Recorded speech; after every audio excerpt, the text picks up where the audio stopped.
So, well, we'll see. I'll start with this one first. It says, if one part of what I think is I can suffer amnesia, and the other part can become sick and die, what then can I rely on? And this question is related to relying on ourselves or something external. Can you I said I've simplified the question. I think the question is basically if my mind can just fall apart. Da ako se moj um može raspasti, and my body is going to fall apart. I moje telo će se također raspasti. So in other words, as I said, they're not reliable. Što znači da nisu pouzdani, odnosno nisu stalni. What then can I rely on? What is reliable? Na šta onda mogu da se oslonim? Šta je onda to što je pouzdano? I think they mix reliable and permanent. Let me just leave it as reliable for the time. And then so also is this in relationship to when the Buddha sometimes said we should rely on ourselves rather than on others. I da li to u vezi sa onim što je Buda rekao da treba da se oslonimo na sebe pre nego na druge? Yes, I mean again, I guess that's the point that you are pointing towards. It's where we've been talking about, I think, at various times. Sure, I mean ultimately, as at least the Buddha said, any conditioned things are unstable and therefore they are not ultimately reliable. They're going to fall apart, and that applies to the mind and the body as well. A ono što je Buda rekao jeste da sve uslovljene stvari su, ajde da kažemo, nepouzdane, ali nestalne i da će one jednog trenutka nestati. To se odnosi na um i na telo. Radi se o uslovljenim stvarima. So in that sense, the body and the mind are not reliable. They are not a stable, a true refuge. Zbog toga ni um ni telo nisu pouzdani, oni ne mogu da budu pravo utočište. But that doesn't mean that therefore we dismiss them or we kind of throw them out. To ne znači da treba da ih se otarasimo i da ih bacimo. Because it might be the only thing that we have, or the only thing that we know we have. Jel mogu biti jedino što imamo ili zašto znamo pouzdano da imamo. So, as long as also the Buddha's advice is, as long as your mind is healthy and works reasonably well, then make best use of it. Tako da je Budin savjet da sve dok je još u dobrom stanju i može da se koristi, da se na njega oslonite, da ga koristite. As long as your body functions and it's healthy enough, then make the best use of it. Kao i kod uma, da ga na najbolji način iskoristite, tako i kod tela. Sve dok je zdravo, dok je u mogućnosti, probajte da ga iskoristite to na najbolji i najpravilniji mogući način. So, and that of course, according to the Buddha, doesn't mean to squeeze the maximum pleasure out of them. Naravno, po Budi to ne znači da iz toga treba iscediti maksimum zadovoljstava čulnih. But to first of all, to look after them, the Buddha definitely said we should look after our mind, we should look after our body. Na prvom mjestu treba pre svega da se starate, odnosno da ih negujete. Da negujete telo, da negujete znači da vodite računa o njima. And to use them for living a wholesome life, a beneficial life. I da ih koristite da živite jedan moralan i jedan život koji donosi dobro. And cultivating them, developing them, so that if you like to make them, if you want to use that term, as reliable as you can, I da ih negujete i vežbate da bi ih načinili što je više moguće pouzdanim, ukoliko o tome može da se. And if you get it right, then maybe at some point you come for yourself to a realization, to something, that goes beyond the limitations of the body and mind, which is completely reliable. Ponekad ćete doći do toga što ide potpuno van okvira tela i uma, a što može biti pouzdano. Only then, when we had this, realization, then we are in a position to actually abandon, to give up, to let go of any conditional supports, not relying on anything conditioned for our happiness.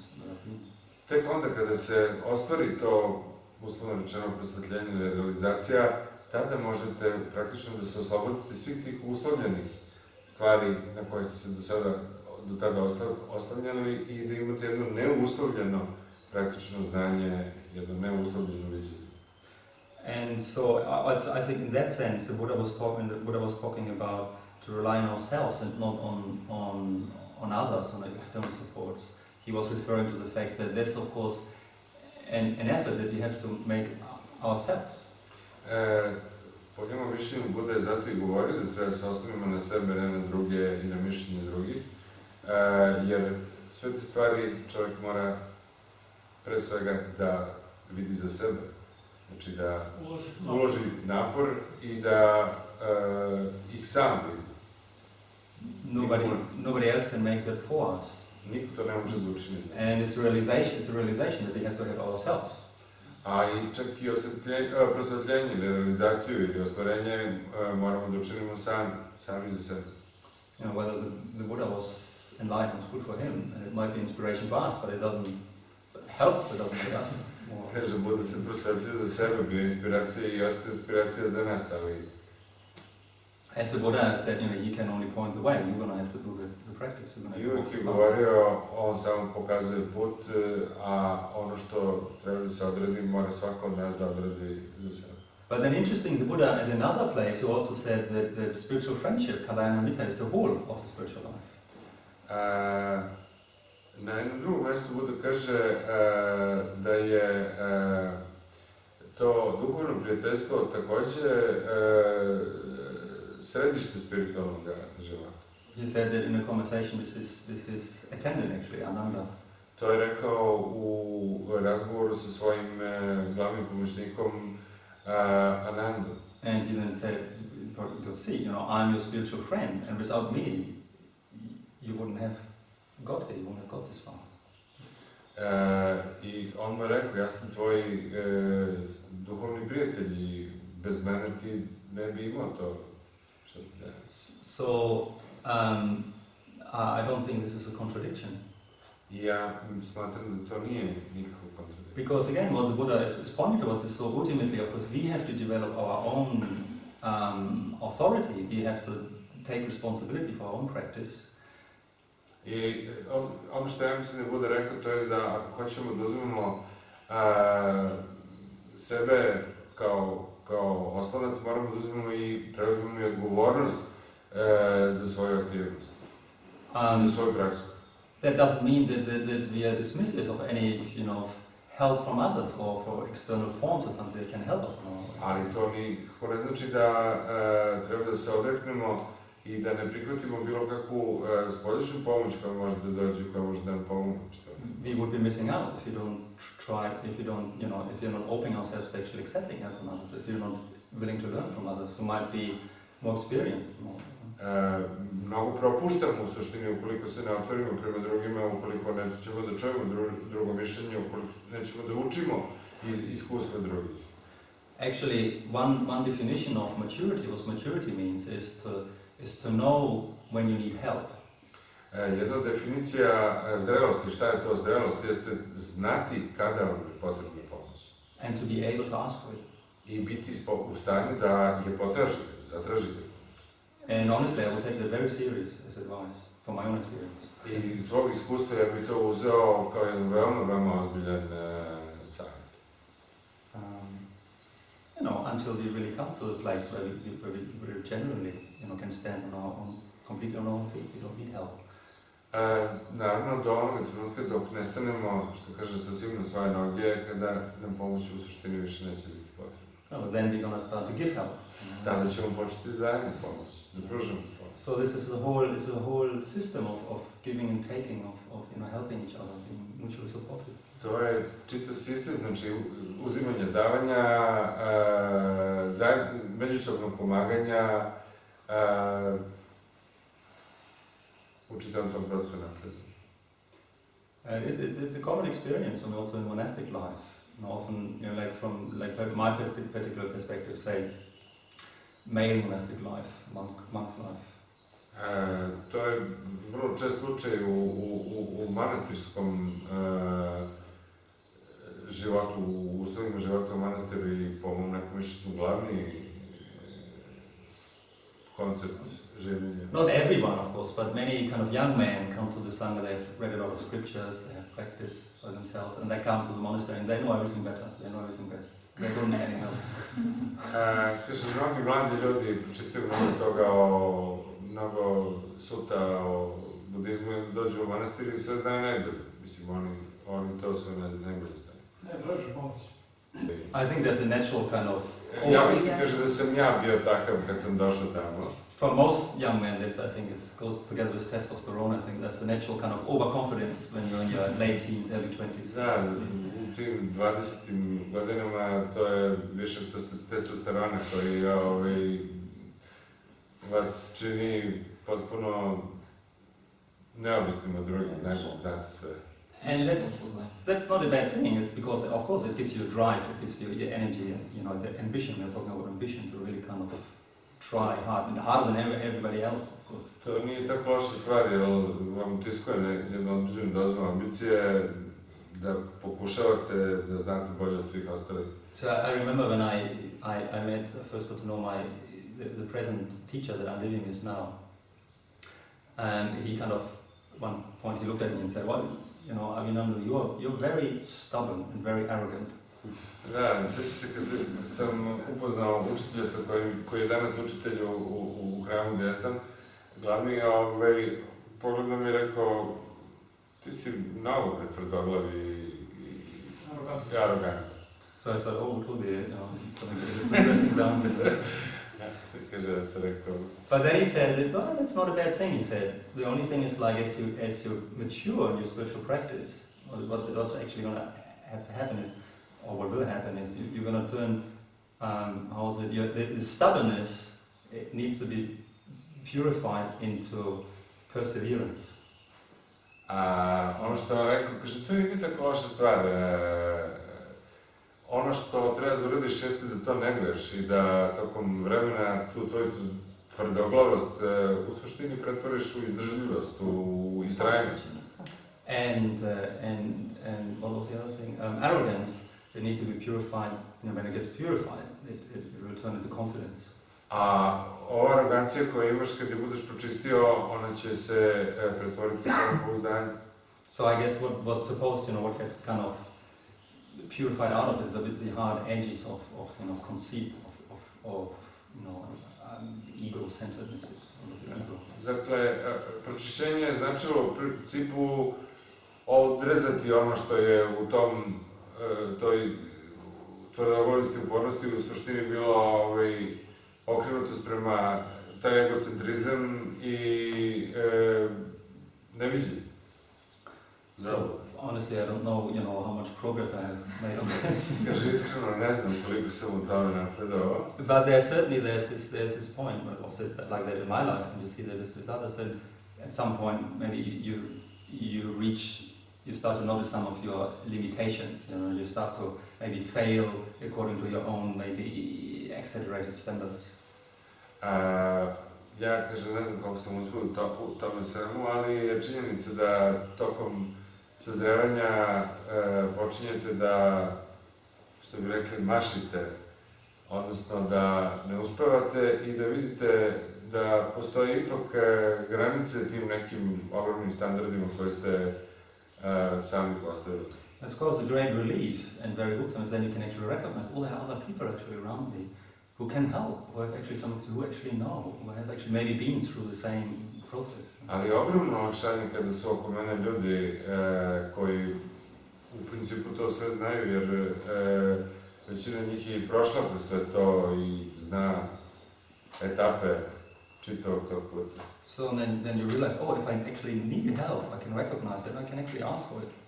Onda pomislite, ako mi je zaista potrebna pomoć, ako sam to prepoznao kao potrebu za pomoći, onda mogu i da se obratim nekom ili koga da pitam. So I don't always have to pretend, that I'm independent, self-reliant. I don't need any help. Tako da ne moram više da se pretvaram da sam nezavisan, da sam samo sebi dovoljan, da ne moram da tražim nikog pomoć. So that's a lot of, softening on one's, holding to one's self-image, particularly for male people. Tako da omekšavate u principu tu rigidnu sliku koja je na početku bila o sebi, svemu tome i o drugima. But obviously also works the other way around. Of course, the Buddha didn't encourage him, it's not to be encouraged, to always just, whenever you've got some problem or something, he goes to some spiritual authority and asks them to give you the answer, to sort it out for you. Postoji suprotna stvar, Buda nikada nije upućivao na to da uvek imate neki problem, imate kod nekog spiritualnog vođe i tražite od njega rešenje za taj problem i odgovor na taj problem. Because that way you're just giving away your authority, isn't it? You're making yourself weak. You're giving away your authority responsibility. Na taj način svoj autoritet praktično odbacujete, činite sebe slabo. So a good teacher, even if you might try to help, I think will always try to basically give that authority back to you, to encourage you to grow your own authority, to become your own authority. Tako da pravi učitelj na način na koji ga vidim će uvek se potruditi da vam taj autoritet koji vi u principu dajete njemu vrati, da vam ga povrati, da vam vrati sopstveni autoritet, da bi ojačao mogućnost da vi sami tražite rešenja datog problema. So to assist you in that process, that makes a spiritual friend. Tako da se insistira na tom procesu koji je u suštini duhovno prijateljstvo. Da pomaže, da asistira. To assist, not to insist. Sometimes you have to insist, actually. Because people get attached to the teacher. To assist. Yeah, that's what I mean. To assist. Yeah. So that's somebody I think once probably said like this, like a good teacher is always going to try to get rid of their disciples as soon as possible. Da, kaže, dobar učitelj, učin gleda da se što pre oslobodi svojih učenika. So by which I did mean, of course, not to dismiss them, but to help them to become mature quickly so that they don't need them. To ne znači da ih otera napolje, nego da ih što pre učini dovoljno samopouzdanim da mogu da idu svojim putem, znači da od njih napravi praktično ljudi da obavljaju posao. Otherwise it can become a very sticky relationship. Inače može postati veoma lepljiv odnos gde se učenik recimo zalepi za učitelja. And which maybe sometimes one can maybe observe as experience in spiritual communities, that they're very kind of teacher or guru centered, that can happen. Da, što se u nekim duhovnim zajednicama može i jasno vidjeti gde je učitelj u principu centar svega, čitavog dešavanja što se dešava kod njega. You project all your authority on the teacher. You are a wonderful, most enlightened teacher. My guru is more enlightened than your guru. That kind of. Da, čita svoj autoritet u suštini svako od tih članova zajednice projektuje na učitelja, kako imam učitelja, kako gurua i on sjajan guru, da ne kažem goek preslučeno. And if the No, my and then I didn't mention it either. I'm the worst in the class. So and then if the teacher is not very aware on that area, then the problem is that the teacher can feel that, isn't it? Because he's quite happy to take everybody's authority. Da, ako učitelj nije svestan toga, onda može biti veoma sretan zbog toga, jer prima sve te uzvraćene, odnosno poklonjene autoritete, ljudi koji su se odrekli svog autoriteta u njegovu korist.